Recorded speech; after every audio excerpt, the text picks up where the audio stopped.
Today, we're going to dive deep into the story of Airbnb.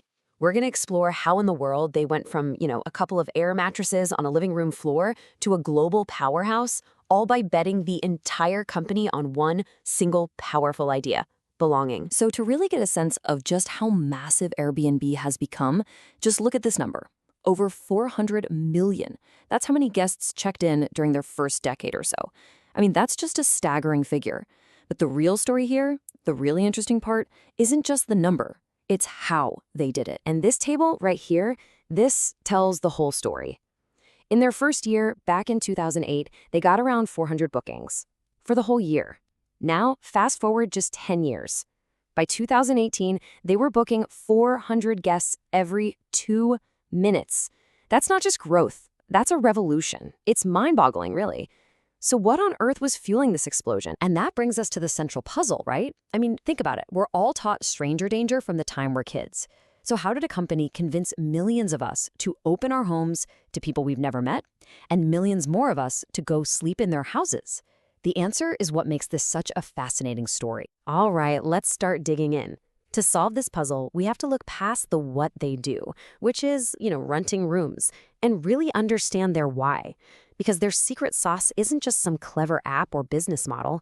It's a deeply human purpose that informs literally every single thing they do. And here it is, right from the co-founder Brian Chesky himself. Their mission was never just to build a better booking website. It was to help create an open world, a world built on trust, on community, and there it is, that magic word, belonging. That is the why.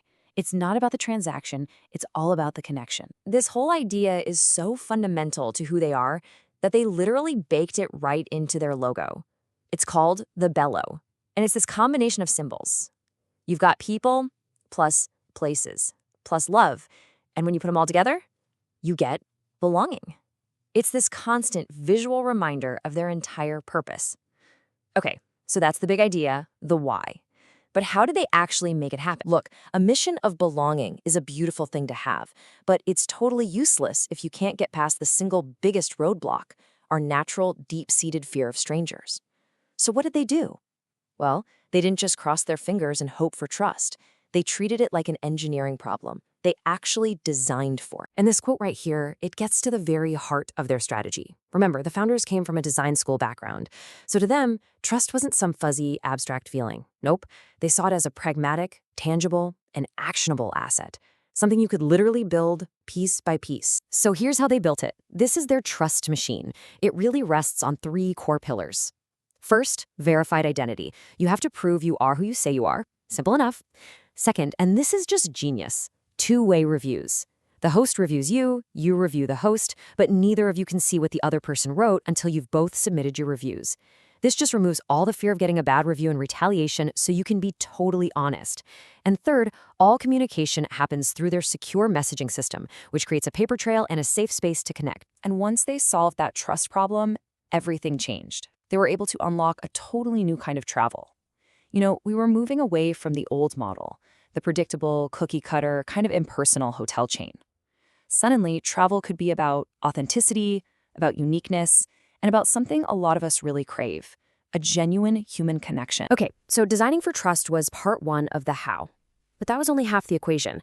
To really, truly create that feeling of belonging, they had to push the experience beyond just a simple transaction. They had to teach their hosts about real hospitality. So how do they define hospitality? It's simple, but so powerful. Service with heart. See, that's the difference between a transaction and a relationship. It's that emotional spark that can turn a simple stay into something you remember forever. And believe me, this isn't just some corporate slogan. It plays out in the real world in some pretty incredible ways. Let me share this story. It's 2015. A guest named Debbie is staying in Paris with her hosts, Etienne and Sylvie, when the city is hit by those devastating terror attacks. Imagine that for a second. You're in a foreign city, something absolutely horrific is happening, and you're in a stranger's home. But that night, as they all watch the news, that line between host and guest, it just vanished. Instead of just leaving a terrified couple to figure it out on their own, Etienne and Sylvie pulled them close. They grieved with them, they cared for them, they even took them out to their country home to help them feel safe. And as the host Etienne said, they made new friends out of a nightmare. I mean, wow, that is service with heart. That is belonging in action. So what happens when you put all this together? You've got this powerful mission, you've got these systems that are designed for trust, and you have this culture of genuine hospitality. Well, the result is way more than just a successful company. You create what they call an empowerment flywheel, this amazing virtuous cycle that just keeps feeding itself and benefiting everyone involved. And this flywheel has a real, tangible impact. For so many hosts, this isn't just a little extra spending money. Just look at this. A full 62% of hosts in the US said that the income they earn actually helps them afford to stay in their homes. That's a massive tool for economic stability. And this chart, wow, this perfectly shows that flywheel effect spinning faster and faster. So check this out. In the first 9 years of Airbnb, female hosts earned a combined $10 billion. Incredible, right? But then, get this, in the very next year alone, they earned another $10 billion.